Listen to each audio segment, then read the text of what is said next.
Hello, Johnny Jenkins here from Peak Performance Fishing, and I want to talk to you about what the different water columns mean for bass and what they can tell you when you actually do catch a fish. Now, one of the biggest things in bass fishing is trying to get on a pattern and figuring out, are these fish easy to catch or are they hard to catch? What are they relating to? I need to duplicate this bite so that I can get more bites, and so I'm not fumbling around fishing a bunch of water that's dead and doesn't have any fish, right? We want to catch fish instead of just fishing, okay? So it's getting that pattern. Well, one of the things that you really want to pay attention to is the different water columns that that are out there, what they mean, okay?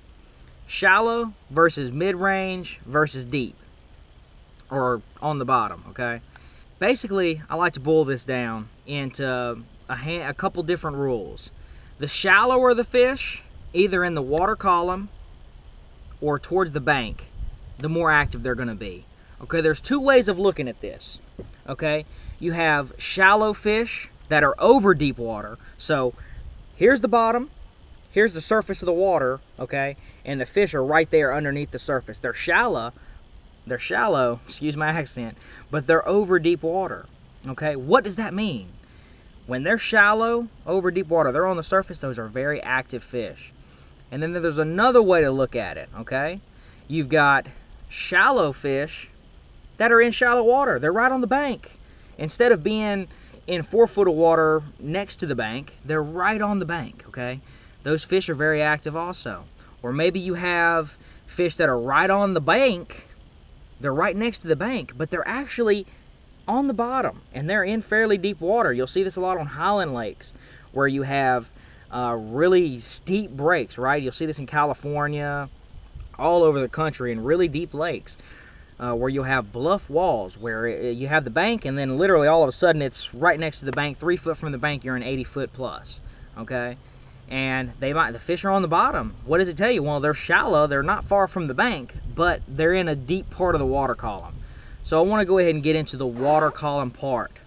That's what part of the water are they in, okay? This applies to shallow and deep, okay?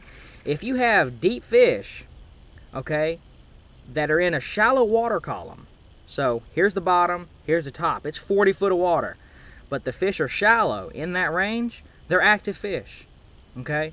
You got the same scenario, deep water, you've got 40 foot of water here, and you've got fish somewhere in the mid part of the range, okay? They're not towards the surface, they're not on the bottom, they're somewhere in the middle. Those are suspended fish. Those are generally the hardest fish to catch. It's hard to get lures to them and make them appeal, and oftentimes fish that suspend are in the clearer water scenarios versus the stained or dirty. They're not really relating to cover as much. They're just relating to maybe cover or structure, and they're just suspending off the top of it, and they're kind of just chilling out. They're just finding a place that's comfortable for them, and they're just kind of relaxing, right? They can be hard to catch. Maybe they're chasing bait. They're really preoccupied with whatever food they're feeding on versus what you could be presenting them, even if you can get a lure to them correctly. Those are the fish that are less active, okay? So, for example, if you had fish that are not in the middle, but they're like in between the middle and the surface, okay, this is really nuanced stuff here, right? They're in between. They're a little bit more active than the fish that are in the middle of the water column in 20 foot over 40 foot of water. So they're a little bit more active, okay? So below the midpoint, it's closer to the bottom. These fish are generally less active. These fish are generally less active. And then you have fish that are right on the bottom. Now, there are generally fish that are on the bottom are actually a little bit more on the active side. Those are fish that are relating to a piece of cover, and they're ambushing. They're waiting for something to come by. They're using that cover to hide, and if something comes out, they're gonna grab it. This applies to shallow and deep. In deeper water, in the summer, the fish they might be on the bottom, relating to a rock pile. They're sitting right next to it on the bottom in 20, 25, 30 foot of water. They're on the bottom, and they're very active. The current's pulling, it's keeping them on the bottom, and they're ready to feed. That's not always the case, but it is a very dependable generic rule, okay? Now, another way to look at this, now that you've got that, another way to look at this is shallow versus deep, okay? General rule of thumb, fish that are closer to the bank are generally more active. Generally more active, more susceptible to being caught. They're easier to find generally. They're going to be around key pieces of covering that you can typically see. Fish that are in that deeper water, it's more about your electronics and what you can see that you can't see with your eyes. You need help with your electronics, your hummingbirds and Lowrances, to see the cover and structure that the fish are relating to. And it could go both ways. They can be inactive or they can be active or inactive. But in general, the shallower the fish. So I'll give you an example. Okay, say I'm fishing on Kentucky Lake, one of the best bass fishing lakes in the country. And I'm fishing this big long river bar. It's a big bar.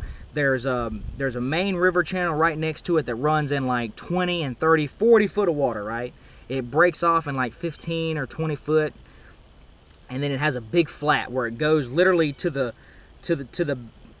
bank, or maybe it's in the middle of the lake. I'll say it's in the middle of the lake, and it goes up to a hump, okay, the ridge. It's got a shallow portion, and maybe the top of it is 3 foot of water. It's a big flat, and it's the fall time of the year, okay? And you've got fish that are in that 3 foot and less, and they're chasing bait fish. Those are very active fish. They're susceptible to being caught.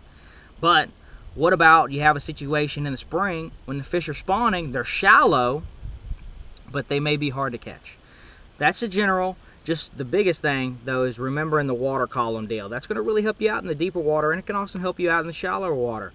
I hope that you found this video informative. This has been Johnny Jenkins from Peak Performance Fishing.